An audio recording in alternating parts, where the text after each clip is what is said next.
عراق کا شہر کربلا بھی اسلامی تاریخ میں بہت اہمیت رکھتا ہے۔ دوستو، یہ جگہ مسلمانوں کے لیے نہایت مقدس ہے۔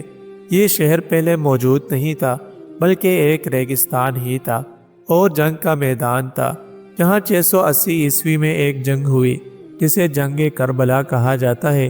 اسی جنگ میں امام حسین رضی اللہ تعالیٰ عنہ، جو حضرت علی رضی اللہ تعالیٰ عنہ کے بیٹے اور حضور صلی اللہ علیہ وسلم کے نواسے تھے، اپنے ساتھیوں سمیت شہید کیے گئے۔ اس کے بعد یہاں امام حسین رضی اللہ تعالیٰ عنہ کا روضہ مبارک بنایا گیا اور اس کے آس پاس لوگ آباد ہونا شروع ہو گئے۔ آج اس شہر کی آبادی تقریباً 7 لاکھ ہے۔ حضرت امام حسین رضی اللہ تعالیٰ عنہ کے روضہ مبارک کے چاروں اطراف میں بازار ہیں، جہاں کھانے پینے کی دکانیں بھی کثرت سے موجود ہیں۔ آپ کا روضہ مبارک بہت خوبصورت اور وسیع بنایا گیا ہے۔ حضرت عباس رضی اللہ تعالیٰ عنہ کا بھی روضہ یہاں بنایا گیا ہے۔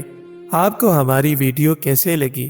کمنٹ میں ضرور بتائیے گا، اور نئے آنے والے دوستوں سے گزارش ہے کہ اس چینل کو ضرور سبسکرائب کریں اور لائک ضرور کیجیے گا۔ السلام۔